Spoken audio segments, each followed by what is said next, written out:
லோகேஷ் உடனான லியோ படத்தின் வெற்றிக்கு பின் விஜய் வெங்கட் பிரபுவை அழைத்து ஒரு ஜாலியான படம் பண்ண வேண்டும் என்று கூறினாராம். அதன்படி அமைந்ததுதான் the greatest of all time, சுருக்கமாக கோட். தமிழ் சினிமாவின் முன்னணி நட்சத்திரங்கள் பலரும் இதில் கம்பேக் கொடுத்துள்ளனர். விஜய் மற்றும் மீனாட்சி சௌத்ரியுடன் ஸ்னேகா, லைலா, பிரசாந்த், பிரபுதேவா, மோகன் என பல நட்சத்திர பட்டாளங்கள் முக்கிய கதாபாத்திரங்களில் இணைந்துள்ளனர். விஜய் இருவேடத்தில் கலக்கும் ஆக்ஷன் த்ரில்லர் கதையான இதில் த்ரிஷா ஒரு குத்துப்பாடலுக்கு நடனமாட உள்ளாராம். கடந்த ஆண்டு ஆரம்பித்த கோட் படத்தின் படப்பிடிப்பு தற்போது இறுதி கட்டத்தை நெருங்கியுள்ளது. கிளைமேக்ஸ் காட்சிக்காக இலங்கை செல்ல திட்டமிட்டிருந்தது கோட் படக்குழு. இதை முன்னரே அறிந்து கொண்ட தமிழ் இனத்துக்கு எதிரான இலங்கையின் முக்கிய புள்ளி ஒருவர் விஜயை சந்திக்கும்படி ஆர்வம் தெரிவித்தாராம்.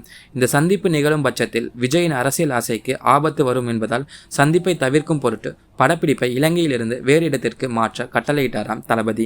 இலங்கையிலிருந்து ரஷ்யாவிற்கு செல்ல இருந்த படக்குழு திடீரென்று திருவனந்தபுரத்தை முற்றுகையிட்டு உள்ளது. கிளைமேக்ஸ் காட்சிக்காக திருவனந்தபுரத்தில் உள்ள ஸ்டேடியமை பயன்படுத்த உள்ளதாக தகவல்.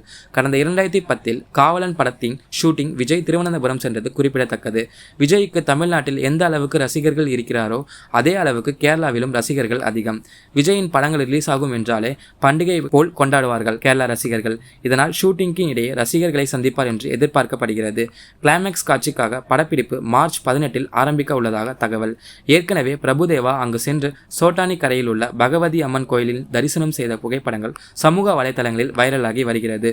இதுவரை தொடர்ந்து பிரசாந்த் மற்றும் விஜய் கேரளா சென்று படப்பிடிப்பில் கலந்து கொள்ள உள்ளார்கள்.